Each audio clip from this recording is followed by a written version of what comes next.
요즘 한국에 있는 한국 교회 안에서는 여러 가지 신앙에 대한 주제들의 논란이나 아니면 관심이 많습니다. 그 중에서 요즘 특히 관심이 있는 부분은 이신칭의라는 부분입니다. 이것은 하나님께서 아브라함에게 하신 말씀입니다. 아브라함이 하나님을 믿었기 때문에 그것을 의로 여기셨다. 이것이 지금 우리의 삶에서도 그대로 적용이 됩니다. 우리가 다른 것 때문에 우리가 구원받고 의인이 된 것이 아니라 우리가 예수 그리스도를 믿었기 때문에 그 믿음이 있기 때문에 우리가 의인이 되었다라는 겁니다. 그런데 이 말씀이 한국 교회 안에서 관심이 되고 주제거리가 되는 이유는 우리가 분명히 하나님을 믿고 의인이 되었다고 하는데 우리의 삶이 의인의 삶이 나타나야 됩니다. 뭔가 제대로 된 삶을 살아야 되는데 우리의 삶의 현실을 보면 그렇지 않지 않습니까? 예수님을 믿고 구원받은 백성이고 의인이라고 우리가 이야기를 하지만 우리의 생각은 여전히 악하고 우리가 행동하는 것은 여전히 죄로 인하여서 물들어 있다는 겁니다. 그러면 도대체 구원이라는 것이 무엇인가? 우리가 의인이 되었다는 것이 무엇인가? 하나님께서 말씀하신 이 믿음이라는 것이 도대체 무엇인가? 라는 것에 대해서 한국 교회 안에서는 고민과 여러 가지 이야기가 있습니다. 혹시 이런 것에 대해서 궁금해 하신 적 있으십니까? 결론을 이야기하면 이 이야기에 대해서 아주 권위 있는 한 신학 교수님이 나름대로 이야기를 해 놓으셨습니다. 제가 그것을 읽었는데요, 성경에 다 나와 있는 내용입니다. 결론은 이렇습니다. 우리가 믿음으로 인하여서 구원을 받았지만 여전히 우리의 삶에서는 죄와 악한 것들 투성입니다. 우리가 구원을 받는 데에는 예수 그리스도 외에 다른 것이 필요하지 않습니다. 만약에 구원받는 데에 예수 그리스도 외에 다른 것을 주장을 하면 그것은 이단입니다. 오직 예수 그리스도만이 구원의 필수 조건이고 충분한 조건입니다. 그런데 그 예수 그리스도를 통해서 구원받은 우리가 실제로 의인으로 완전히 되는 그 시점은 종말에 가서 그것이 이루어진다는 겁니다. 지금은 비완성적인 그 의미라는, 비완성적인 단계라는 그 의미가 아니라 우리의 구원이 마지막에 언제 결판이 나고 선고가 되어지냐면 종말에 예수 그리스도께서 재림하신 그 시점에 그것이 선고가 되어지고 판결이 되어진다는 겁니다. 그러면 그때까지 우리는 어떻게 살아야 하는가? 그것을 예수님께서 또 사도 바울이, 여러 사도들이 우리에게 구원받은 백성은 어떻게 살아가야 한다는 것을 기록한 것이 말씀입니다. 우리가 구원받은 백성이고 의인이지만 의인이고 구원받은 백성으로서 이 땅의 삶은 끊임없이 하나님의 말씀을 붙들고 살아가야 된다는 겁니다. 내가 구원을 받았기 때문에 이러나 저러나 어떻게 살든지 나는 천국에 갈 수 있을 것이다. 맞습니다. 이론은 맞습니다. 그런데 우리의 그 구원이 정말 내 속에 들어와서 역사하고 있는지는 우리가 장담하지 못하지 않습니까? 구원에 대한 그 문제에 대해서는 철저하게 하나님의 주권 아래에 있기 때문에 우리는 모른다는 겁니다. 모르기 때문에 우리의 삶 속에는 구원받은 백성으로서의 삶에 어떤 열매와 표가 나야 된다는 겁니다. 그것이 표가 나지 않는다고 한다면 그 열매를 맺기 위해서 노력할 것이 아니라 내가 정말 구원받은 백성으로서의 어떤 과정이 있었는지를 점검해야 된다는 겁니다. 오늘 사도 바울은 골로새 교회에 편지를 쓰면서 구원받은 백성을 새 사람이라고 표현합니다. 헌 사람이 아니고 새롭게 새 사람이 되었다라는 겁니다. 새 사람이 된 사람은 구원받은 백성입니다. 새 사람을 입은 사람은 그들의 삶 속에 이러이러한 열매가 나타나야 된다라고 강조하는 부분이 오늘 읽은 이 부분입니다. 그래서 12절 말씀을 보면 이렇게 시작하고 있습니다. 하나님이 택하시고 거룩하고 사랑받는 자, 우리지 않습니까? 하나님께서 우리를 택하시고 우리를 거룩하게 하시고 거룩한 성도로 우리를 부르셨습니다. 그리고 지금까지 우리를 계속 사랑하고 계십니다. 그러한 사람들에게 사도 바울은 편지를 씁니다. 정말 그러한 새 사람을 입은 사람이라고 한다면 지금부터 이야기하는 이 덕목들이 우리의 삶 속에 넘쳐나야 된다라는 겁니다. 그 덕목의 첫 번째는 긍휼과 자비입니다. 이 두 가지는 다른 의미이지만 오늘 이 본문에서는 같이 묶어서 생각을 해봤으면 좋겠습니다. 긍휼이 무엇입니까? 누군가를 불쌍히 여기는 겁니다. 어떤 대상을 불쌍히 여기는 것, 그것이 긍휼입니다. 자비는 그 긍휼히 여기는 대상에게 사랑을 베푸는 것입니다. 그리스도인에게 이것이 있어야 된다. 이상하지 않습니까? 왜냐하면 그리스도인이 아니라도 긍휼과 자비를 가지고 있기 때문입니다. 어쩌면 세상 사람들이 다른 사람을 긍휼히 여기는 부분에서는 우리보다 더 앞서고 더 나을 수 있습니다. 그런데 성경에서 이야기하는 그리스도인이 가져야 되는 덕목으로서의 긍휼과 자비는 세상에서 이야기하는, 세상에서 정의하고 있는 긍휼과 자비와는 다른 의미입니다. 그리스도인들을 가져야 될 긍휼은 단순하게 다른 사람들을 불쌍히 여기는 그 차원이 아닙니다. 이 긍휼은 예수님께서 우리를 긍휼히 여기시는 그 긍휼에서 우리가 배워야 합니다. 하나님께서는 우리를 어떻게 긍휼히 여기셨습니까? 우리가 다른 사람들을 불쌍히 여긴다고 할 때에는 그 사람에게 어떤 능력이 없기 때문에, 뭔가를 할 수 있는 힘이 없기 때문에, 물질이 없기 때문에 우리가 불쌍히 여기고 그 사람을 돕습니다. 이 돕는 것은 나중에 이 사람이 능력이 생기면 스스로도 이것을 헤쳐나갈 수 있는 문제이기 때문에 우리가 베푸는 이 긍휼은 누구나 할 수 있는 능력 안에서의 긍휼입니다.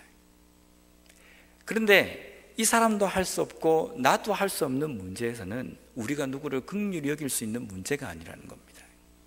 다른 사람이 할 수 없는 것은 나도 할 수 없습니다.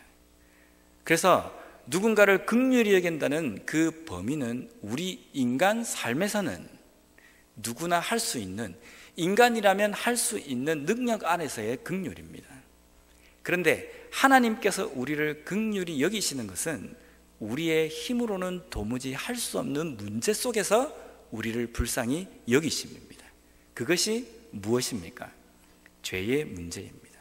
구원의 문제입니다. 구원의 이 문제만큼은 우리가 죽었다 깨어나도 모든 것을 총동원해도 우리는 구원에 이를 수 없습니다. 우리의 힘으로 할 수 없습니다. 아무리 우리가 착한 일을 해도 구원받을 수 없습니다. 우리가 아무리 많은 물질을 다른 사람들을 위해서 써도 그것이 우리의 구원에 어떤 영향을 주지 않습니다. 왜냐하면 구원이라는 이 부분은 오직 한 분, 하나님만이 우리에게 주실 수 있는 것이고 하나님만이 해결을 하실 수 있는 문제이기 때문입니다. 하나님께서 그냥 인간을 놔두시면 멸망으로 그냥 휩쓸려 갈 존재인데, 그냥 놔두면 그렇게 죽어가는 존재인데 그들을 불쌍히 여기신 것, 이것이 그리스도인이 본받아야 되는 긍휼이라는 겁니다.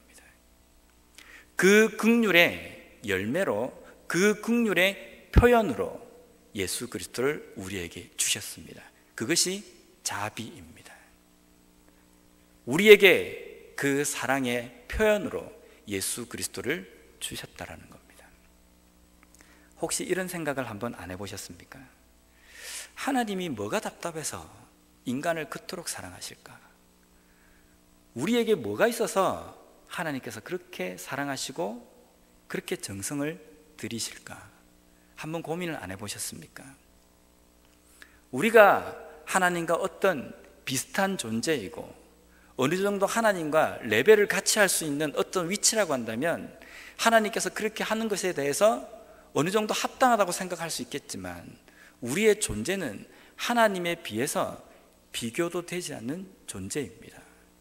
하나님께서 그냥 내버려 두셔도 하나님께는 아쉬운 것이 하나도 없습니다. 우리가 하나님 앞에 뭔가 보탬이 될 수 있는 부분은 없습니다. 그런데 하나님께서 우리를 사랑하셨다는 겁니다. 지금도 사랑하고 계신다는 겁니다. 이게 긍휼입니다. 우리 그리스도인에게는 이 긍휼이 있어야 합니다. 이 긍휼을 갖고 계십니까?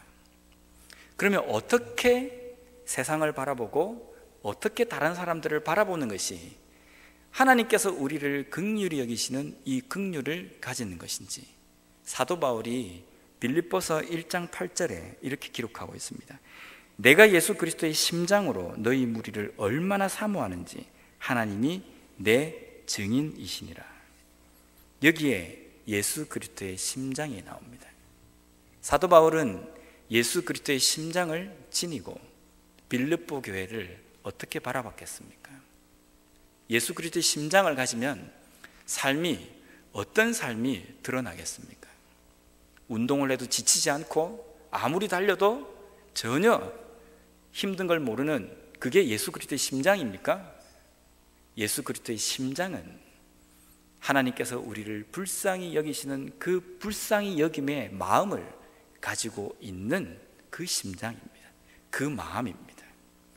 예수님께서는 우리를 어떻게 보십니까? 저거 어떻게 하는가 보자. 내가 한번 두고 볼 것이다. 내가 언젠가는 내가 너에게 벌을 내릴 것이다. 과연 하나님께서 우리를 이렇게 보실까요? 이것만을 알고 있다고 한다면 공의의 하나님만을 알고 있는 겁니다. 공의의 하나님 그 다음에 우리에게 주신 하나님의 모습은 은혜의 하나님입니다. 공의의 하나님께서 우리 인간을 판단하실 때에 인간의 힘으로는 뭔가를 할 수 없기 때문에 거기에 사람으로서는 가질 수 없는 은혜를 주셨습니다. 그것이 예수 그리스도입니다. 은혜의 하나님까지 갈 수 있어야 그것이 깨달아집니다.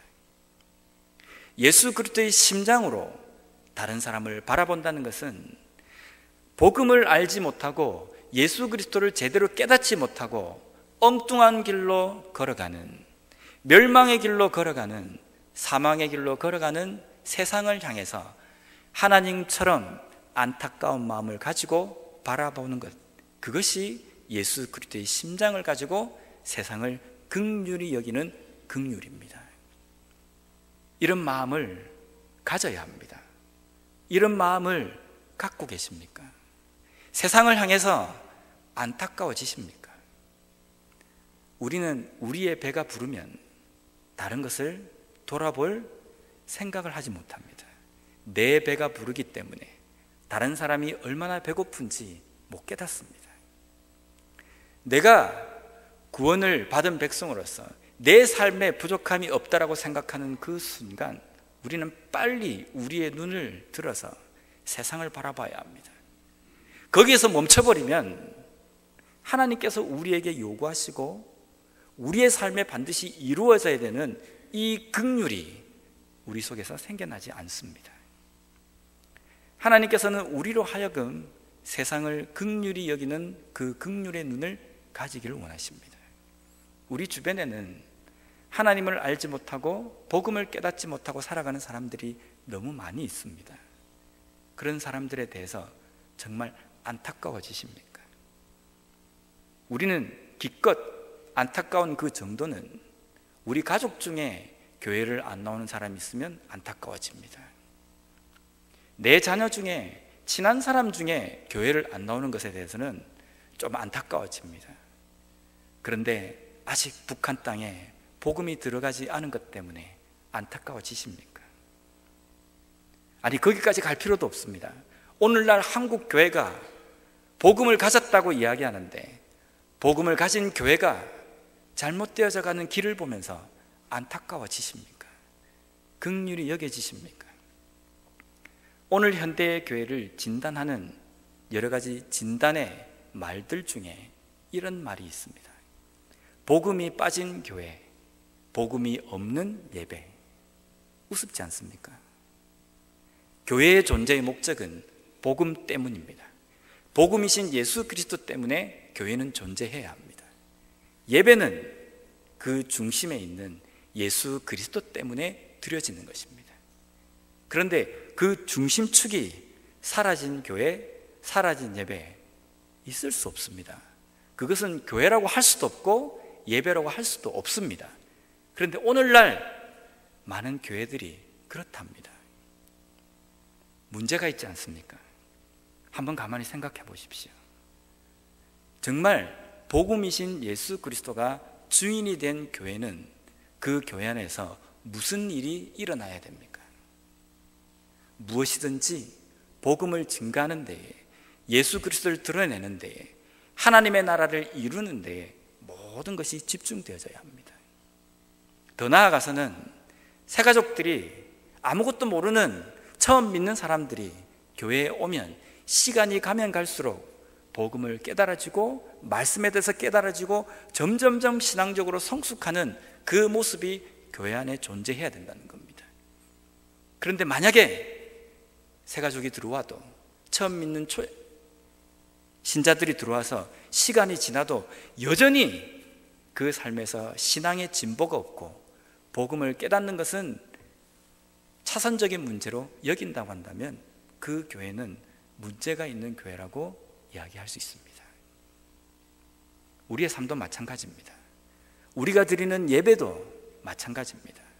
예배를 통하여서 복음을 깨닫고 하나님께서 우리에게 말씀하신 그 말씀을 깨달아지면서 영적으로 성숙되어지는, 복음을 제대로 깨닫는, 예수 그리스도를 온전히 경험하는 그런 예배가 되어야 하는데, 몇 번의 예배를 드려도 우리의 삶에 변화가 없고 복음이신 예수 그리스도가 우리에게 무슨 말씀을 하시는지 깨달아지지 않는다고 한다면 우리의 예배가 문제가 있습니다.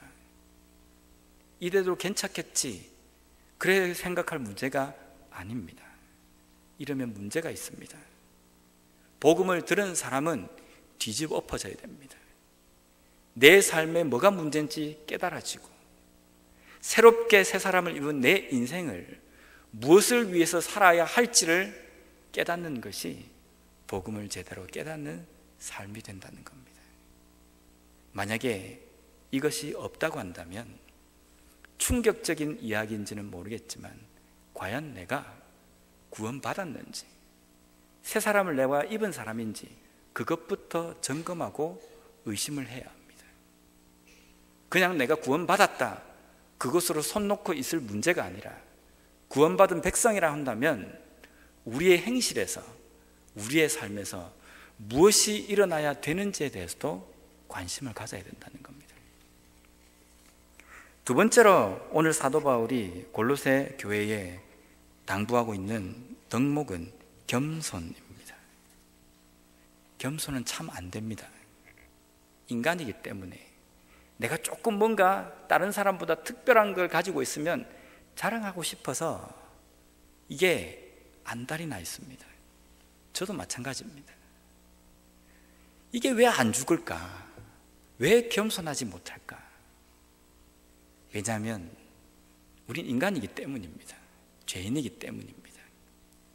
그런데 이 겸손도 내가 조금 가졌는데 가진 것을 내세우지 않는 것, 내가 좀 똑똑한데 다른 사람에게 내 똑똑한 표를 내지 않는 것, 이것을 그리스도인이 가져야 되는 겸손으로 생각하면 안 됩니다. 성경에서 이야기하는 그리스도인이 가져야 될 덕목으로서의 겸손은 예수님께서 우리에게 보여주신 겸손입니다. 예수님은 우리에게 어떤 겸손의 본을 보여주셨습니까? 신학에서 기적 중에 기적을, 죽은 사람이 살아난 것, 문둥병자가 낫게 된 것, 보지 못한 사람이 보게 되는 것, 이런 것도 기적이지만요, 기적 중에 최고의 기적은 신이 인간이 되는 것이 기적 중에 기적이라고 이야기합니다. 그렇지 않습니까? 딴 거는 우리가 목격도 하고 좀 볼 수 있지만 신이 인간이 된다는 것은 그럴 필요도 없고 그래서는 안 되고 그렇게 될 수 없는 일입니다. 그런데 이 기적이 일어났습니다. 예수님께서 친히 하셨습니다. 기적 중에 기적입니다. 왜 그렇게 하셨습니까? 단순하게 그냥 신이 인간의 몸을 입었다, 쉬운 것 같잖아요. 근데 이것은 예수님께서 최고로 이 세상에서 낮아질 수 있는 곳까지, 정말 인간으로서는 낮아질 수 없는 그 위치까지 낮아지신 것을 표현한 것입니다. 예수님께서 육신의 몸을 입고 이 땅에 오신 것 그 자체가 겸손의 종지부입니다. 신이 인간을 섬기기 위해서 내려오셨다는 겁니다. 그리고 그들의 발밑에 납작하게 엎드리셨습니다. 모욕받고 죽으셨습니다. 이게 겸손입니다. 예수님께서는 이 모습을 보이시면서 우리에게 이 겸손을 그대로 좇아서 하라고 명령하셨습니다. 그러면 우리가 살고 있는 이 삶 속에서 겸손하지 못할 부분이 어디가 있겠습니까? 정말 예수님께서 낮아지신 이 겸손과 예수님께서 섬기신 이 섬김보다 더 큰 것이 있다고 한다면 우리가 교만해도 상관없습니다. 근데 이거보다 큰 건 없지 않습니까? 우리의 삶에 내가 조금 무시당하고 내 이익이 조금 침해받는 것, 예수님에 비하면 아무것도 아니지 않습니까? 그러면 우리는 모든 삶에서 겸손해야 합니다. 세상적인 도덕적인 겸손, 그 차원을 넘어서서 말 그대로 믿지 않는 사람들을 위해서 복음으로 섬겨야 합니다. 교회가 믿지 않는 이웃들을 위해서 복음으로 섬겨야 됩니다. 종이 되어야 된다는 겁니다. 군림하려고 하지 말고 복음으로 섬겨야 된다는 겁니다. 성도가 복음으로 모든 사람들을 섬길 수 있어야 된다는 겁니다. 그렇게 섬기고 계십니까? 내가 구원받은 백성이라고 한다면 이 겸손이 우리의 삶에 나타나야 된다는 겁니다. 우리의 이 겸손은 예수님께서 우리에게 보여주신 그 겸손에서 찾아야 합니다. 세 번째로 우리에게 주신 도덕적인 부분은 온유와 오래 참음입니다. 이 온유와 오래 참음은 오늘 나오는 13절과 연결해서 설명할 수 있습니다. 서로 용납해야 한다. 우리가 온유하고 오래 참는 이 마음을 가지고 있다고 한다면 누구든지 용서하고 용납할 수 있어야 된다는 겁니다. 이 말은 지금까지도 그리스도인들에게 논란의 여지가 많습니다. 왜냐하면 한국적인 전통으로는 이 용서는 3-4번입니다. 3번 정도 용서하면 딱 됐다. 4번째부터는 내가 엎어버려야겠다. 우리의 생각입니다. 유대인들의 전통에서는 7번입니다. 그래서 제자들이 예수님에게 몇 번 용서할까요? 7번 정도 하면 됩니까? 라고 이야기합니다. 그런데 하나님의 기준은 다릅니다. 하나님의 기준은 3-4번도 아니고 7번도 아니고 70번씩 7번이라도 그 이상이라도 누군가를 용서해야 된다고 한다면, 그 일이 있다고 한다면 용서하라는 것이 하나님의 기준입니다. 되겠습니까? 어린이도 이것이 가능하다고 우리는 생각합니다. 그런데 그 가능하다는 생각 속에 우리는 어떤 기준을 둡니까? 그 사람이 자기의 잘못을 진심으로 용서하면 내가 이 정도는 용서해 줄 수 있다는 것이 우리의 기준입니다. 어디서 그것을 가지고 오셨습니까? 어디서 그 이론을 배우셨습니까? 예수님은 그 말씀을 하신 적이 없습니다. 말씀은 우리에게 용서에 대해서 그렇게 가르치고 있지 않습니다. 누가복음 17장 4절 말씀에 보면 예수님께서 이렇게 말씀하셨습니다. 만일 하루에 7번이라도 내게 죄를 짓고 7번 내게 돌아와 내가 회개하노라 하거든 너는 용서하라 하시더라. 하루에 7번이라도 나에게 죄를 범하고 또 나에게 와서 7번 용서한다고 이야기해도 용서하라는 겁니다. 여기서 유대인들이 7번이라고 말하는 것은 용서할 수 있는 한계, 말 그대로 정말 인간의 고차원적인 어떤 성품을 가지고 있는 사람이 용서할 수 있는 그 횟수입니다. 그러니까 최대한으로 완벽하게 라는 그 의미입니다.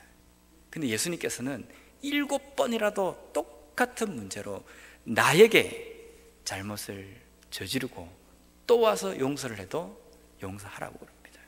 여기에 어디 그 사람이 진심으로 뉘우치면 용서하고 진심으로 뉘우치지 않으면 용서하지 말라는 말이 있습니까? 말씀은 이렇게 적혀 있는데 우리는 자꾸만 이 말씀을 듣고 내 삶 속에 내 기준으로 자꾸만 해석하는 것이 문제가 있다는 겁니다. 만약에 하나님께서도 우리를 용서하실 때에 진심으로 우리가 용서하면 하나님께서 용서 받아주시고, 만약에 진심으로 용서하지 않으면, 우리를 용서하지 않는다고 한다면 우리가 어떻게 되겠습니까? 뭐 하나 제대로 용서받을 수 있는 일이 없습니다. 우리는 회개해서 하나님 앞에 진심으로 회개했다고 하지만 그 죄를 다시 범하지 않습니까? 여전히 우리는 그 죄 속에 살아가지 않습니까? 그럼에도 불구하고 하나님은 우리를 용서하시지 않습니까? 그 용서를 우리는 받았음에도 그 용서대로 다른 사람을 섬기고 용납하라고 이야기하시는데도 우리는 용서를 자꾸만 왜곡되게 우리의 것으로 바꾸고 있다는 겁니다. 로마서 5장 8절 말씀에 보면 사도 바울이 이렇게 기록하고 있습니다. 우리가 아직 죄인 되었을 때에 그리스도께서 우리를 위하여 죽으심으로 하나님께서 우리에 대한 자기의 사랑을 확증하셨느니라. 예수님께서 우리를 위해서 죽으신 그 시점은 우리가 진심으로 하나님 앞에 용서했을 때가 아닙니다. 예수님께서 우리의 죄를 위해서 죽으신 그 시점은 인간이 죄를 죄로 깨닫지 못하고 죄의 심각성도 깨닫지 못하고 이 죄에서 내가 구원을 받아야 된다는 필요성도 깨닫지 못하는, 말 그대로 죄에 푹 파묻혀서 앞뒤를 가리지 못하고 깨닫지 못하는 상황 가운데서 예수님께서 우리를 위해서 죽으셨다는 겁니다. 이 죽으심이 오래 참음과 용납, 용서입니다. 우리가 그리스도인으로서 가져야 될 용서입니다. 이런 용서를 하고 계십니까? 여기 서서 말하는 저도 못하고 있습니다.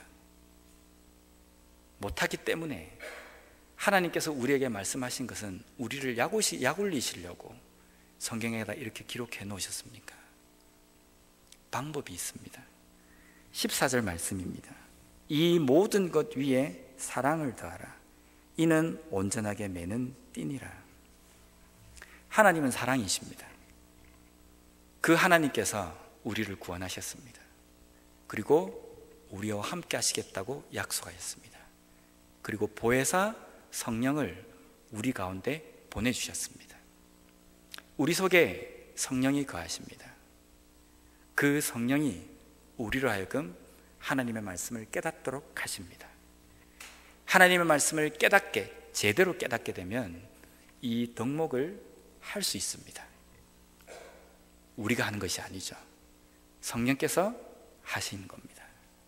그런데 우리가 해야 될 부분이 있습니다. 그 성령이 내 삶 속에 역사하실 수 있도록 우리의 자리를 내드리는 겁니다. 그 내드리는 그 작업 이전에 더 필요한 것이 한 가지가 있습니다. 믿음입니다. 우리가 하나님을 온전히 믿고 내 속에 역사하시는 성령을 믿는 그 믿음이 있어야 합니다. 우리는 믿음이 있지 않습니까? 믿음이 있으면 그 믿음으로 인하여서 성령께서 충만히 우리 속에 거하시기 때문에 우리가 예수님께서 우리에게 보여주신 사랑과 섬김과 이런 것들을 할 수 있습니다. 그런데 안 되지 않습니까? 이유는 우리의 믿음에 문제가 생겼습니다. 우리가 지금 생각하고 있는 믿음은 단순하게 내가 하나님을 믿는다라는 이것이 믿음이라고 생각합니다. 물론 맞습니다. 내가 하나님을 믿는다. 그런데 사도행전에 보면 성령 시대 때에, 사도 시대 때에 성령을 받고 믿음을 갖게 되는 많은 사람들의 과정을 보면 사도들이 전한 복음을 듣고 난 뒤입니다. 그래서 이것을 사도 바울은 이렇게 표현하고 있습니다. 로마서 10장 17절에 보면 그러므로 믿음은 들음에서 나며 들음은 그리스도의 말씀으로 말미암았느니라. 우리의 믿음은 아무것도 안 하고 있는데 내 마음속에서 믿음이 싹 트는 것이 아닙니다. 우리가 복음을 듣고 그 복음을 깨닫는 동시에 우리의 삶 속에 믿음이 생기는 겁니다. 예수 그리스도 그 복음이 무엇인지 모르는데 어디서 믿음이 생기겠습니까? 뭘 믿습니까? 뭘 믿는지 어떻게 우리가 이야기할 수 있습니까? 우리가 복음을 듣고 예수 그리스도에 대해서 배우고 깨달아 갈 때에 우리 속에 믿음이 생긴다는 겁니다. 그 믿음으로 말미암아 우리 속에 성령께서 더 강하게 역사하시며 우리의 삶에 성령으로 말미암은 열매를 맺게 하신다는 겁니다. 그럼 이제부터 우리가 무엇을 해야 합니까? 믿음을 위해서 우리가 노력해야 합니다. 옛날에 세례를 받을 때에는 일주일 동안 매일 저녁마다 웨스트민스터 소요리 문답을 1문항부터 쭉 공부를 했었습니다. 저도 중학교 때 학습 세례라는 것을 받을 때에 학습 세례를 받고 난 다음에 6개월 있다가 세례를 받습니다. 근데 이 학습 세례를 받기 위해서 일주일 동안 겨울 저녁에 30분을 버스를 타고 교회 가서 한 3시간 동안 그 소요리 문답을 쭉 공부를 한 기억이 있습니다. 그 공부를 해보면요, 와, 이런 것도 있구나라는 것을 깨닫게 됩니다. 이 소요리 문답은 성경에 나와 있는 그 내용을 요약해 놓은 내용입니다. 성경을 볼 수 있는 틀을 제공해 줍니다.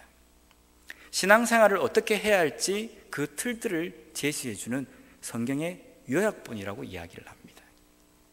과거에는 일주일 동안 그렇게 공부를 했는데요, 점점 시간이 지나면서 현대인들이 바쁘다 보니까 3일로 팍 줄었습니다.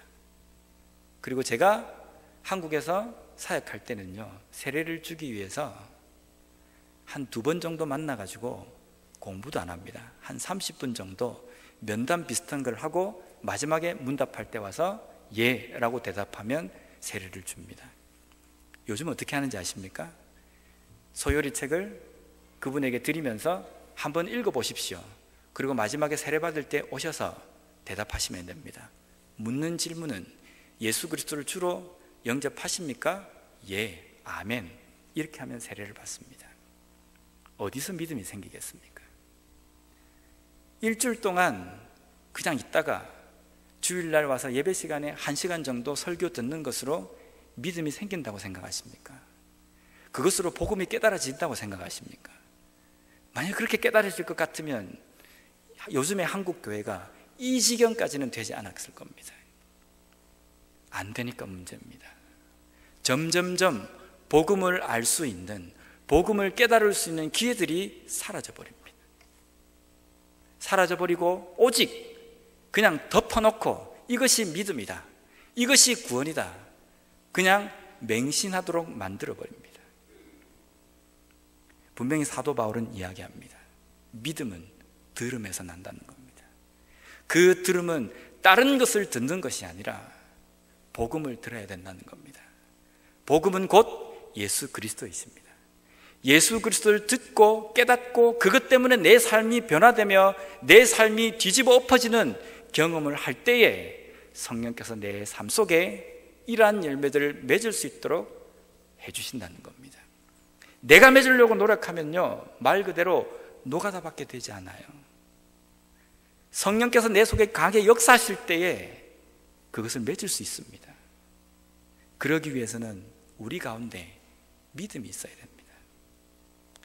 우리 교회가 복음이 중심되어져 있는 교회가 되려고 하면 이것들이 교회에 유행처럼 번져야 합니다. 하나님의 말씀을 공부하고 깨닫고 그 가운데에 그것을 붙들고 그 충만함으로 성령의 열매를 맺기 위해서 살아가는 그 삶이 될 때에 복음이 중심되어져 있는 교회라고 이야기할 수 있다는 겁니다. 16절 말씀입니다. 그리스도의 말씀이 너희 속에 풍성히 거하며 모든 지혜로 피차 가르치며 권면하고 시와 찬송과 신령한 노래를 부르며 감사하는 마음으로 하나님을 찬양하고, 이게 진정한 교회의 모습입니다. 교회 안에서는 말씀이 풍성하게 거하고 모든 지혜로 서로 가르치고 깨닫고 도전 주고 신령한 노래로 시와 찬송을 하나님께 올려드리는, 그것이 교회의 참된 모습입니다. 오늘날 우리의 삶에 이러한 모습이 있습니까? 우리 교회 가운데 이런 모습이 있습니까? 없다.